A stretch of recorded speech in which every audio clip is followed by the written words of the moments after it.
Je feuillette l'album de mariage. Quelle photo veux-tu que je choisisse? Comme si j'avais réellement envie de garder quoi que ce soit qui me rappelle mon mariage raté avec Chérie. J'ai failli lui demander si elle avait pris des photos d'elle en train de me lécher les bottes, mais je me suis retenu. Ces fichues photos étaient une source constante de discorde entre nous. Sans parler du fait que je déteste me disputer. Chérie possédait un système interne qui cataloguait les liens vers chaque incident depuis le jour de notre rencontre. Elle avait une base de données ultime, accessible en un clin d'œil ou toujours prête à être utilisée contre moi. Pendant nos disputes, elle se souvenait de détails qu'elle me balançait à la figure, même si je ne me souvenais pas avoir dit ou fait ces choses. Pourtant, je n'avais pas peur de me lancer dans un duel verbal avec elle. C'est juste que je n'en voyais pas l'intérêt. Chaque fois que Chérie rencontrait une situation difficile, elle changeait de sujet si rapidement et si fréquemment qu'il me fallait des jours pour démêler ce qu'elle avait réellement dit. Et si j'hésitais, toute chance d'obtenir une réponse directe disparaissait. Chaque fois que je réussissais à suivre le rythme de son bavardage incessant, elle se mettait à sangloter et m'accusait de blesser ses sentiments. Cela me laissait inévitablement dans une impasse, bien sûr. « Brian, tu m'écoutes? Quelle photo veux-tu choisir ?» répéta-t-elle depuis la pièce d'un accent grave côté. Je continuais tranquillement à emballer mes affaires dans des cartons. C'était simplement une autre indication de l'état de dégradation de notre relation. Mon refus de répondre allait au-delà d'un simple dégoût pour ces photos détestables. C'était beaucoup plus profond que ça. J'avais perdu toute confiance en Chérie, et mon instinct me disait qu'elle cherchait à me provoquer. Elle cherchait à transformer le partage des biens ordonnés par le tribunal en une énième escarmouche. Le juge avait décrété que tous nos biens devaient être partagés à parts égales lors de notre divorce. Sur le moment, cela avait semblé équitable et civilisé. Maintenant que j'étais réellement là, il était difficile d'en contempler les implications. Comment peut-on partager l'amour? La douleur émotionnelle peut-elle même être divisée? Je ne pouvais pas nier que j'avais encore de l'affection pour Chérie. Je l'adorais trop intensément, si une telle chose est possible. Elle avait été tout pour moi, et simultanément, elle était la seule femme que je ne pourrais jamais comprendre émotionnellement. Elle me tapait sur les nerfs. Elle était incapable d'admettre qu'elle avait tort. Je soupçonne sincèrement que le mot « désolé » ne fait même pas partie de son vocabulaire. Après 6 ans de mariage, j'ai finalement concédé ma défaite. J'étais las de cette rivalité sans fin et j'ai décidé d'y mettre un terme. On pourrait penser que Chérie et moi étions constamment en train de nous chamailler, mais ce n'est pas exact. Parfois, quelques mots suffisaient. Une simple phrase comme « tu exagères » pouvait transpercer le cœur de notre mariage. Peut-être que j'ai trop forcé dans cette situation. Mais à l'époque, j'étais à bout de souffle, en colère et blessé en même temps. J'avais l'impression d'un profond manque de respect, non pas à cause de quelque chose de monumental, mais à cause du manque d'attention chronique de Chérie. Je suppose que je devrais préciser. Chérie et moi avons des personnalités très différentes. Chérie est extravertie et aimable, alors que je suis introverti et réservé. Si vous êtes curieux de la connaître, demandez-lui. Elle est un livre ouvert. Avec moi, c'est tout le contraire. Je protège jalousement ma vie privée et je considère mes affaires comme strictement confidentielles. Je ne divulgue jamais de secrets. Il y a quelque temps, probablement il y a plus d'1 an, Chérie et moi avons passé une soirée merveilleuse ensemble. C'était extrêmement romantique, avec du vin et des bougies. Au moment du dîner, nous avons eu à peine le temps de rentrer chez nous avant d'être synchronisés. Notre étreinte était palpitante. Ce n'était pas dans nos habitudes. Après plusieurs heures de préliminaires particulièrement lents et de câlins, nous étions allongés dans le lit, complètement satisfaits. Je me suis dégagé de l'étreinte de Chérie et suis allé chercher une bouteille de vin.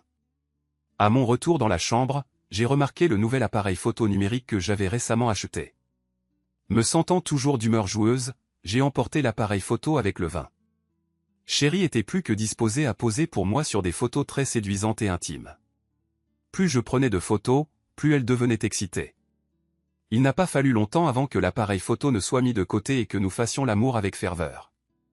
Plus tard, Chérie a pris un bain, et à son retour, l'appareil photo était bien en main. Bien que je ne sois pas excité comme elle, j'ai accepté de poser pour quelques photos qu'elle a prises. Chérie était, c'est le moins qu'on puisse dire, follement intriguée par ce qu'elle appelait les préliminaires photos. Le concept d'immortaliser notre intimité l'exaltait manifestement. Chérie s'est mise sur moi à la manière d'une cogirle, initiant un rythme lent et captivant. Nous avions toujours été extrêmement harmonieux au lit, mais cette nuit-là a dépassé tout ce que nous avions jamais osé tenter. À mon étonnement, elle a gardé l'appareil photo dans une main, prenant des photos de plus en plus explicites. Maintenant, Chérie me chevauchait avec ferveur, devenant de plus en plus sauvage à chaque clic de l'appareil photo. Le lendemain matin, j'ai découvert Chérie en train de passer en revue la documentation photographique de nos frasques de la veille. Nous étions d'abord dans le salon, mais il n'a pas fallu longtemps avant que nous ne nous retrouvions au lit. Chérie ne pouvait pas s'empêcher de me toucher. Je ne l'avais jamais vue agir avec autant d'assurance auparavant. Elle n'était généralement pas encline à l'intimité matinale. Ce fut un week-end exaltant et agréable. Les rencontres sexuelles et l'intimité étaient exceptionnelles pour nous deux. En milieu de semaine, notre routine était revenue à nos schémas romantiques habituels. Bien que je n'ai pas oublié les photos, elles ne m'avaient pas beaucoup préoccupé, et je n'avais certainement pas anticipé qu'elles pourraient prendre une plus grande importance par la suite. Une semaine passa. Je crois que c'était un jeudi, en rentrant du travail à mon heure habituelle, en entrant comme d'habitude par la cuisine, que j'ai immédiatement entendu des bavardages et des rires. Chérie avait pas mal d'amis, donc je n'ai pas trop prêté attention à ce bruit. J'ai ouvert une bière dans la cuisine et me suis dirigé vers le bureau. Je me suis dit que je devrais rester à l'écart de ce qui semblait être une réunion de filles façon enterrement de vie de jeune fille et essayer de me détendre un peu. Cependant, au moment où j'ai franchi le seuil du bureau, ma mâchoire s'est décrochée, et la bouteille de bière a glissé de ma main soudainement molle, se brisant à mes pieds. Chérie et deux de ses amis étaient regroupés autour de l'ordinateur en train de regarder un diaporama de nos escapades intimes. J'ai essayé de parler, mais les mots sont restés coincés dans ma gorge. J'étais furieux. Pourtant, plus que tout, j'étais humilié. Plus humilié que je ne l'avais jamais été de ma vie. Chérie, toujours aussi ouverte, me souriait et me saluait comme si elle regardait des dessins animés Disney. Il était clair qu'elle n'était pas le moins du monde gênée de partager nos moments les plus personnels et privés avec ses amis. Il lui a fallu quelques secondes pour remarquer le choc sur mon visage. Après le départ de ses amis, nous avons eu une longue discussion sur ce qui s'était passé, et je n'ai pas perdu mon sang-froid. Je suis resté calme, conscient que je devais me concentrer sur le défi qui se présentait à moi. Chérie ne semblait pas comprendre ce qu'il y avait de si répréhensible dans ses actes.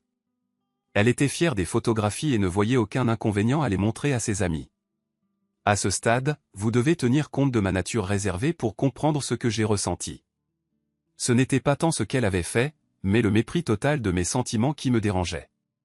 J'ai essayé à plusieurs reprises de le lui faire comprendre, mais apparemment, mon calme l'empêchait de saisir pleinement la situation de mon point de vue.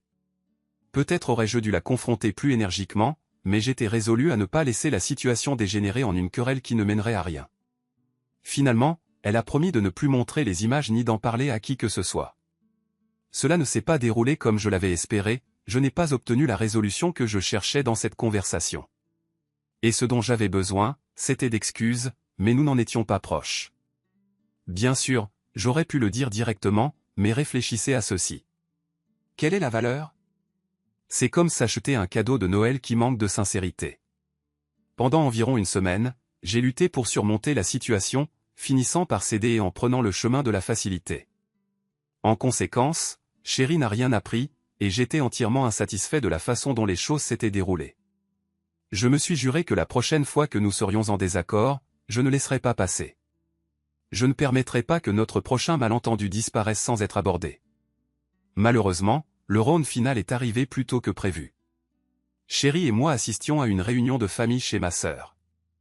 L'événement était un barbecue dans le jardin organisé pour fêter l'anniversaire de mon père. J'attendais avec impatience l'occasion de renouer avec ma famille et de prendre un verre avec mon père et Ray, le mari de ma sœur. La réunion a commencé sans heurts, la journée promettant d'être mémorable. Je me suis amusé à jouer avec mes neveux et j'ai eu une conversation agréable avec ma mère. Chérie aidait ma sœur Lindsay à préparer le repas, et je les ai vus discuter et rire joyeusement. Nous avons tous dégusté un délicieux repas avant de commencer le nettoyage. Une fois la vaisselle lavée, nous avons rejoint mes parents dans le jardin pour prendre des rafraîchissements. La soirée était agréablement fraîche, et il était agréable de s'asseoir et de se remémorer les jours passés. Au fil des ans, Lindsay avait pris goût à savourer le vin, et aujourd'hui elle était bien avancée dans son plaisir. De temps en temps, elle m'envoyait un sourire espiègle, et je sentais que quelque chose se tramait. Je n'arrivais tout simplement pas à discerner ce que c'était encore. En grandissant, nous avions été très proches, et j'ai reconnu cette lueur dans ses yeux. Ma mère racontait une histoire touchante sur la soirée du bal de promo de l'INSEE, décrivant son élégance dans sa robe, la comparant à une reine. J'ai observé le visage de l'INSEE devenir cramoisi alors que maman continuait à se souvenir de la soirée spéciale de sa fille. Je n'ai pas pu m'empêcher de penser que, si maman connaissait toute la vérité, cela pourrait jeter une lumière différente. Ce soir-là, depuis la fenêtre de ma chambre, je suis rentré plus tôt que l'INSEE et me préparais à me coucher quand j'ai entendu un véhicule se garer dans l'allée. Je me suis approché de la fenêtre pour regarder et j'ai vu le petit ami de l'INSEE la déposer. Les phares se sont éteints peu après. J'étais sur le point de laisser tomber et d'aller me coucher quand j'ai remarqué qu'ils avaient commencé à s'embrasser. De mon point d'observation au 2e étage, j'avais une vue imprenable à travers le pare-brise. Au début, cela semblait relativement innocent, mais alors que j'envisageais de me détourner, j'ai réalisé que la tête de ma sœur était passée sous le volant. Qu'est-ce qui se passait? L'INSEE faisait vraiment ça? Mon angle était parfait, et j'ai continué à observer. C'était indubitable. Elle bougeait la tête de manière rythmique, clairement expérimentée. Cela a duré plusieurs minutes jusqu'à ce qu'elle finisse par s'arrêter. J'ai supposé que le spectacle était terminé, mais ils se sont ensuite déplacés sur la banquette arrière.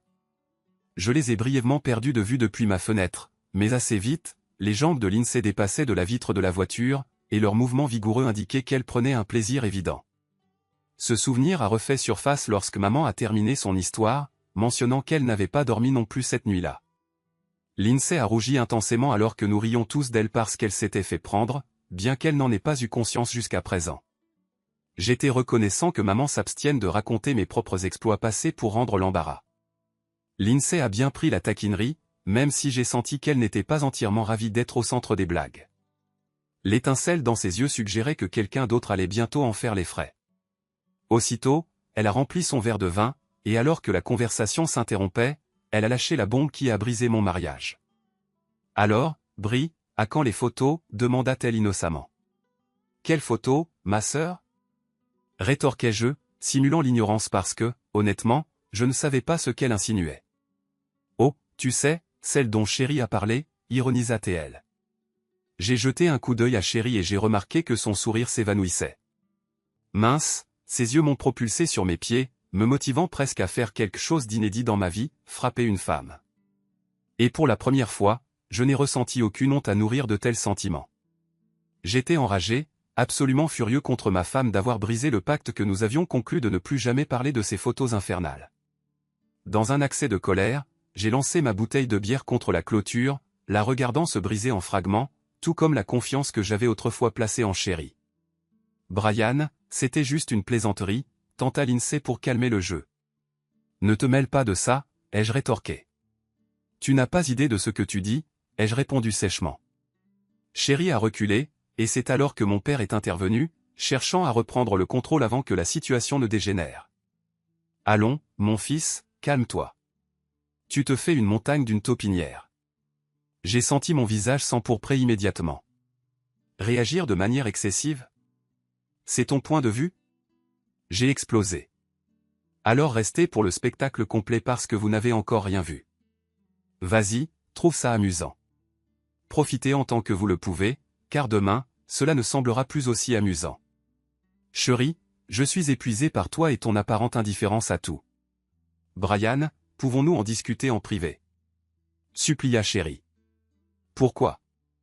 De toute évidence, tu n'as aucun scrupule à tout étaler en public. Allons, Chéri, faisons de ce moment une affaire publique aussi. Oh mon Dieu, Brian, tu exagères énormément cette situation. Elle a commencé à se justifier. Oui, tu as raison. Les promesses n'ont aucune valeur pour toi.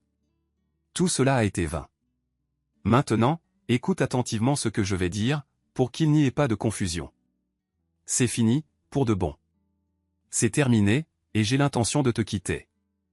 Je ne peux plus continuer comme ça. Juste divorcer. Plus de disputes, Huin. Est-ce que ça satisfait tout le monde maintenant? Ai-je demandé, en regardant les visages stupéfaits autour de moi. En rentrant à la maison, le téléphone sonnait. J'ai laissé sonner indéfiniment. Il ne m'a fallu que 10 minutes pour faire ma valise. Une vie remplie d'aspirations et de rêves a été précipitamment entassée dans une valise. Alors que je franchissais le seuil, j'ai rencontré Chéri. Brian, s'il te plaît, ne fais pas ça, implora-t-elle. C'est déjà conclu, ai-je répondu avec fermeté. Bon sang, que me demandes-tu de plus? Dis-moi simplement ce qu'il faut faire, supplia-t-elle. Tu as fait assez de dégâts pour aujourd'hui. Laissons juste ça de côté, ai-je déclaré, en la dépassant. Je me sentais abject. Profondément abject. Mais j'ai fait ce qui était nécessaire pour préserver ma santé mentale. Je n'ai jamais eu l'intention que les choses se terminent ainsi, putain. Je n'ai jamais envisagé que notre mariage se termine de cette façon. J'ai toujours imaginé que nous vieillirions côte à côte. Pourtant, il s'avère qu'il ne s'agissait que de rêves. Le fait que Chéri n'ait présenté aucune excuse en disait long. Comment pouvait-elle être aussi égocentrique et émotionnellement détachée? Ou refusait-elle la réalité?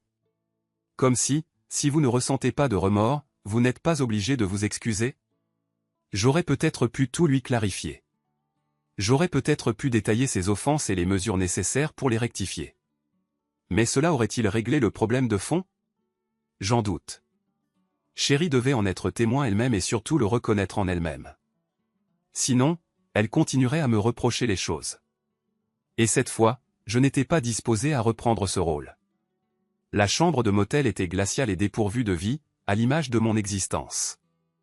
Je me suis assis avec une bouteille pour me donner du courage et j'ai tenté de rassembler mes idées. Pourquoi? Mes émotions fluctuaient comme les marées de l'océan. J'avais raison. Je me trompais en pensant que Chéri me manquait profondément. Mais la balle était dans son camp maintenant. J'avais tiré un trait définitif, et pourtant, j'étais persuadé que dans les bonnes conditions, j'aurais été prêt à tenter de sauver ce qui restait de notre mariage. Si Chéri pouvait démontrer de véritables regrets et un engagement à reconstruire les fondations, nous pourrions peut-être réparer les choses. D'un autre côté, compte tenu de son passé, j'étais également certain que nous, en tant que couple, appartenions déjà à un passé qui s'estompait. Appelez ça de l'orgueil ou ce qui vous plaira, mais je n'allais pas être l'arbre flexible qui plie. Cette fois, je devais rester ferme sur ce que je considérais comme juste. Sinon, je ne pourrais jamais me respecter en tant qu'homme. Et elle non plus. Si Chéri, ne serait-ce qu'un instant, pensait qu'elle pouvait me dominer, elle perdrait tout respect pour moi. Et c'était là le nœud du problème. Sans son admiration et ma confiance, notre mariage était voué à l'échec. Après être resté assis seul pendant plusieurs heures, j'ai baissé les yeux et j'ai remarqué que j'en étais toujours à siroter le premier verre de whisky que j'avais versé. C'est alors que j'ai décidé de boire davantage et de tenter de dormir, malgré la solitude insupportable que j'anticipais pour la nuit à venir. Il aurait été si facile de rentrer chez moi auprès de ma femme. Mais quel avantage réel aurais-je obtenu au final? Une semaine, un mois, voire un an? Tôt ou tard, l'histoire se répéterait. Il était clair que l'érosion de la confiance s'intensifiait progressivement. Chaque fois que je réfléchissais à l'absurdité de toute cette situation, je réalisais que j'avais déjà entamé la descente au précipice. La manière dont j'allais atterrir ne dépendait plus de moi. Mon seul recours était d'espérer soit un déploiement miraculeux de parachute, soit une collision brutale avec la réalité. Le lendemain matin, je me suis réveillé épuisé. La combinaison du manque de sommeil et de l'anxiété implacable m'avait presque submergé. J'ai attrapé mon téléphone pour vérifier mes messages, découvrant ma boîte de réception inondée de notifications. Le seul appel auquel j'ai choisi de répondre était celui de mes parents. « Papa, je suis désolé de vous avoir fait subir, à toi et à maman, cette épreuve hier soir, me suis-je excusé. Je ne veux rien entendre pour le moment, mon fils, a-t-il répondu. Ce qui compte, c'est que tu sois en sécurité, a-t-il continué, sa voix empreinte d'une sincère inquiétude. Ça va.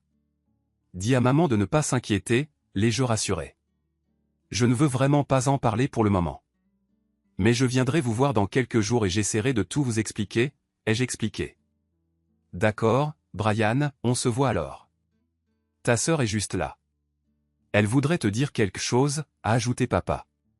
Papa, non, ai-je protesté, mais Lindsay était déjà en ligne. Brian, où diable es-tu? Chéri est hors d'elle sans toi, a-t-elle commencé, en développant les remords de Chéri. Je n'avais pas grand-chose à dire à part lui demander poliment de s'abstenir de s'en mêler, bien que cela ne semblât avoir aucun effet. Sa persévérance a fini par me faire céder et accepter une rencontre. Maintenant que nous étions face à face, je n'avais toujours rien à dire jusqu'à ce qu'elle prononce à nouveau ces mots exaspérants. Brian, écoute-moi. Tu surréagis, n'est-ce pas? Tu exagères toute cette situation, a-t-elle affirmé. Tout d'abord, c'est à moi d'en juger. Et pourquoi supposes-tu que ce n'est pas un problème majeur? Explique-moi ça, ma sœur. Explique-le-moi. Chérie a violé une promesse qu'elle m'avait faite. Ce n'est pas seulement le fait qu'elle te l'ait révélé. C'est qu'elle a désiré te le partager. Nous avions un accord explicite de ne plus jamais mentionner ces photos, ai-je affirmé avec véhémence. Brian, allons. C'est moi, ta sœur. Elle ne les a pas publiées sur Internet ou quoi que ce soit de ce genre. Brian, sérieusement, est-ce que ça vaut vraiment la peine de mettre en péril la meilleure relation que tu aies jamais eue pour un petit secret, a-t-elle insisté. Réfléchis un instant. Permets-moi de vous aider à surmonter ça, a-t-elle plaidé. Mêle-toi de tes affaires. Tu n'as aucune idée. Ouais, chérie s'est confiée à moi pour quelque chose qu'elle n'aurait probablement pas dû. Et maintenant, tu entres dans une crise de nerfs. Bon sang. Ce n'est pas un problème si colossal. C'était juste un secret mineur, et maintenant tu crois que ton monde s'écroule. Abordons quelque chose que tu ne peux vraiment pas comprendre. Comment un secret trivial partagé au sein de la famille pourrait éventuellement avoir de l'importance? Est-ce que c'est ce que tu insinues? Oui, exactement ce que j'affirme. Bon, assurons-nous d'être parfaitement clairs. Imagine, par exemple, que chérie ait révélé quelque chose sur maman ou papa, ou peut-être même sur toi. Serait-ce encore sans conséquence si cette information se répandait dans le reste de la famille? Non, bien sûr que non. Ce serait peut-être un peu embarrassant, mais ce ne serait pas la catastrophe monumentale que tu décris. Très bien, soyons clairs. Imagine que j'informe ton mari, Ray, que tu as eu une aventure d'un soir et que ton plus jeune enfant n'est peut-être pas de lui. Stop. Je crois que je comprends où tu veux en venir. J'ai acquiescé. C'était la première fois de ma vie que je voyais Lindsay complètement muette. Son visage est devenu livide, mes mots l'ont transpercé de part en part. Elle n'a pas simplement été émue. Elle a sauté les étapes préliminaires et s'est mise à sangloter à chaudes larmes. Je me sentais minable. Pourtant, comment aurait-elle pu comprendre la nécessité de ne plus se mêler de ma vie? Comme on pouvait s'y attendre, il a fallu des heures pour réparer le mal que j'avais fait à Lindsay. Je lui ai assuré que si jamais Ray apprenait son infidélité, ce ne serait pas par moi. Je lui ai aussi dit que, bien que j'étais déçu par ses actions, je m'abstenais de tout jugement. Ce n'était pas de mon ressort. Ses actions étaient son problème avec Ray, malgré ma désapprobation. Elle a finalement compris ma réaction comme de l'eau de roche. À partir de ce moment-là, elle a cessé de s'immiscer dans ma vie. Les parents de chérie, ainsi que ma propre mère et mon père, présentaient un tout autre scénario. On aurait dit qu'ils me harcelaient sans relâche, à toute heure du jour, dans le but de me faire renoncer à ma colère. Chacun d'eux a présenté ses excuses au nom de chérie pas moins d'une centaine de fois. Une fois que j'ai décidé que j'avais accordé à chérie suffisamment de temps pour reprendre ses esprits, j'ai pris rendez-vous avec elle. Malgré ses efforts pour dissimuler son épuisement et sa lassitude, c'était évident dans son comportement. Je pourrais essayer de raconter notre conversation, mais honnêtement, elle était tellement décousue qu'il serait difficile de la suivre. Ça a commencé par « Brian, s'il te plaît, ne m'as-tu pas assez puni ?» Ça a continué par « Ne réagis-tu pas un peu exagérément ?» Et ça s'est terminé par « Brian, s'il te plaît, mon amour, ne me quitte pas », ce dialogue alambiqué a duré plus d'1 heure. Des mots durs ont été échangés de part et d'autre, et il y a eu des larmes. Pourtant, pas une seule fois je ne l'ai entendu reconnaître ses torts ou présenter des excuses. Je suis parti, le cœur vide, mais plus résolu que jamais à l'idée que je l'aimais toujours et que je désirais sa présence dans ma vie, ses défauts et tout. Et nous avons tous des défauts, moi y compris. Je pourrais énumérer d'innombrables raisons de l'aimer, même si j'essayais de résister. J'ai pris rendez-vous avec un avocat spécialisé dans les divorces. On aurait dit que le filet de sécurité que j'espérais ne se matérialiserait pas, me laissant me préparer à une chute inévitable. L'avocat, manifestement habitué aux sous-entendus émotionnels, a à peine levé les yeux de son bureau lorsque j'ai exposé mes intentions. Ce fut l'heure la plus difficile de ma vie. Cela m'a rappelé le moment où j'ai dû demander au vétérinaire de mettre fin aux souffrances de mon vieux chien. C'était précisément ce que je demandais. L'euthanasie. Une conclusion paisible à notre mariage. mais la tranquillité était la dernière chose que j'ai rencontrée. Quand Chérie a reçu les documents juridiques, j'ai été bombardé de toutes parts. Je n'arrive pas à y croire. Brian. Pourquoi? Pourquoi tu fais ça? A-t-elle crié. Tu sais pourquoi, chérie. Et si tu ne comprends toujours pas, alors il n'y a rien à sauver ici. J'ai répondu tristement. Chérie, non.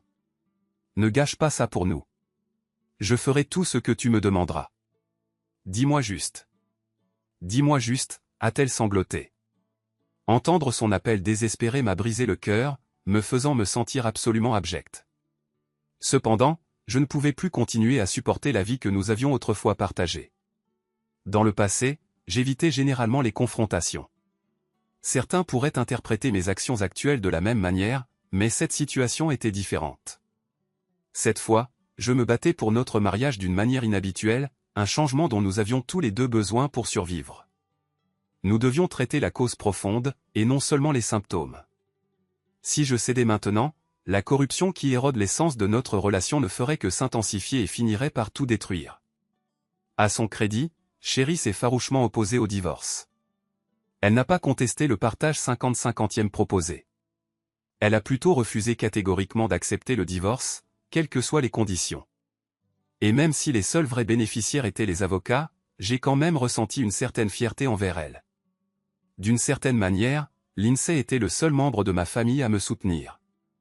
C'est elle qui comprenait maintenant pourquoi je suivais un chemin d'autodestruction, un chemin que j'avais choisi volontairement. Je m'étais confié beaucoup plus à ma sœur que quelques secrets. Nous avions eu de nombreuses discussions sur les erreurs que les gens commettent dans les relations, qu'elles soient constructives ou destructrices. Au cours des dernières semaines, elle avait mené une profonde introspection et fait des choix extrêmement difficiles. Ses actions impulsives avaient diminué son amour pour Ray. Elle m'a confié que son infidélité avait eu de lourdes conséquences et qu'elle avait perdu le respect qu'elle avait pour lui.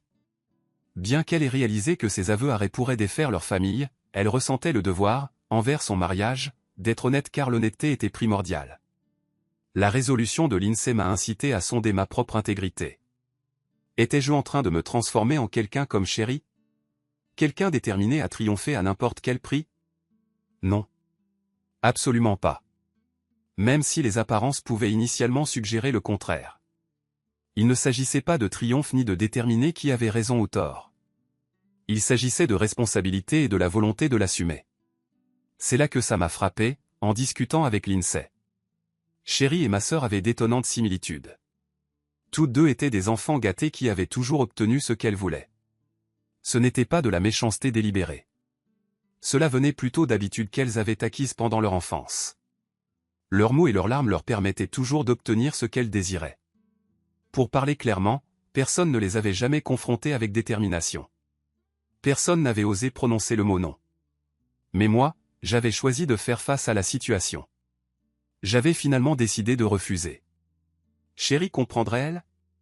J'étais conscient que si elle ne comprenait pas, je ne pourrais jamais reprendre une vie commune avec elle. Peu importe à quel point je l'aimais ou dépendais d'elle, je ne pouvais pas revenir vers elle en signe de soumission.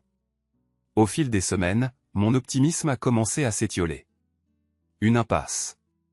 C'est la description la plus juste de la façon dont notre dispute s'était terminée. Lindsay et Ray étaient aux prises avec des problèmes relationnels majeurs.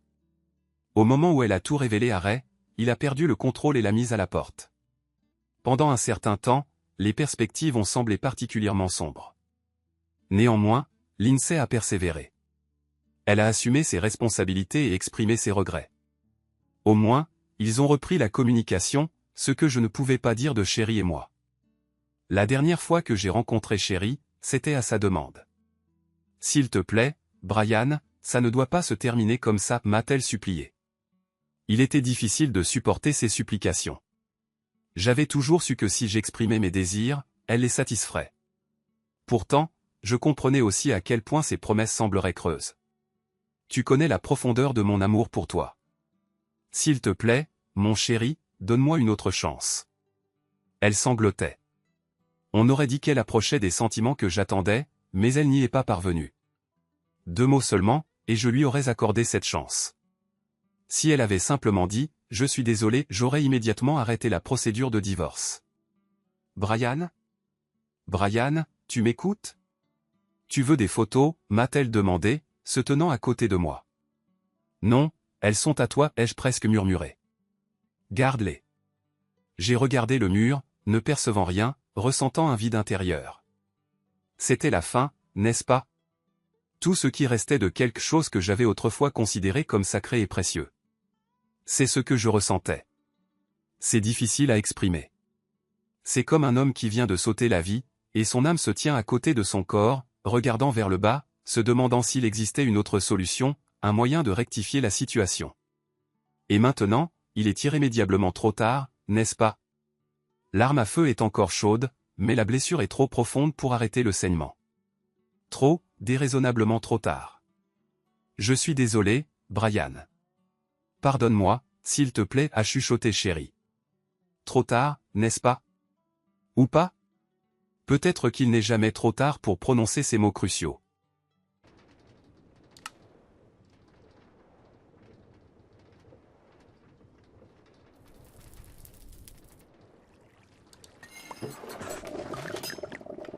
Jeez. Okay, and that's not terrible either. Okay,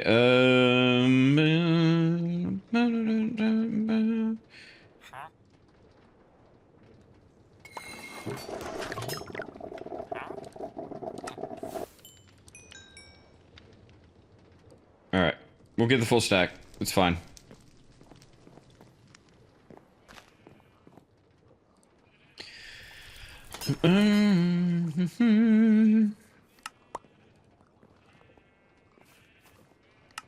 Six of those, then these are what we're doing this for, because we do this in the compressor, right?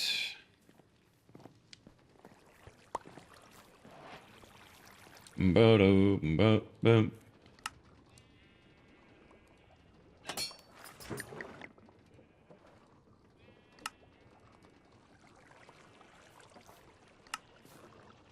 All right. Two of those.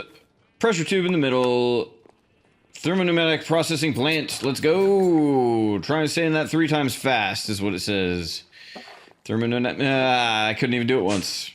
Thermopneumatic processing plant. Thermopneumatic processing plant. Thermopneumatic processing plant. Thermopneumatic processing plant. Okay. So, if we give this a bucket of fuel,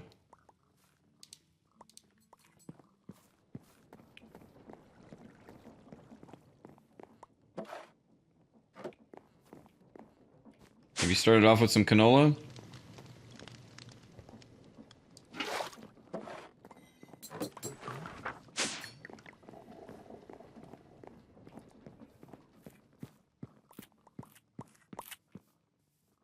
Oh wait, and then we gotta switch this to low signal.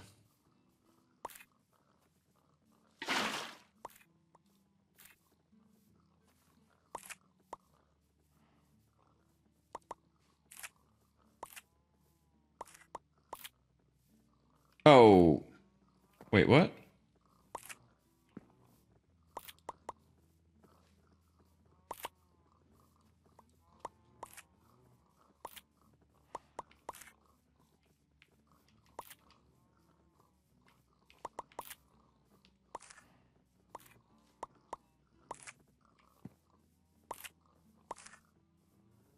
Oh. So now that...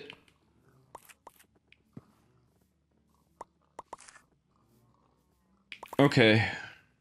Uh-oh. I didn't make the security.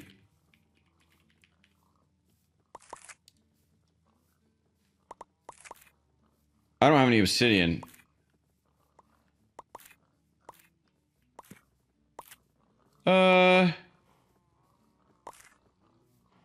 Okay. It's not gonna make enough pressure to bust anyway. All right. How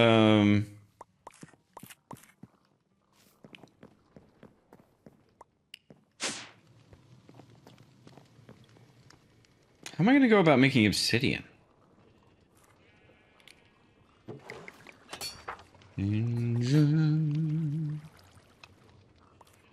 Oh.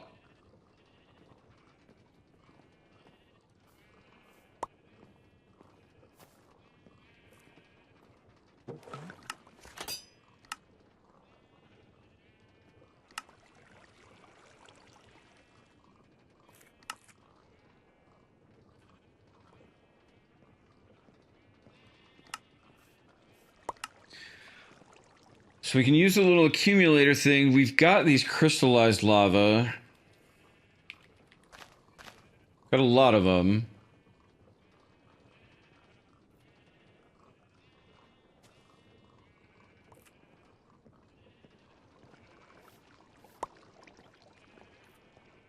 And we could use the source gems.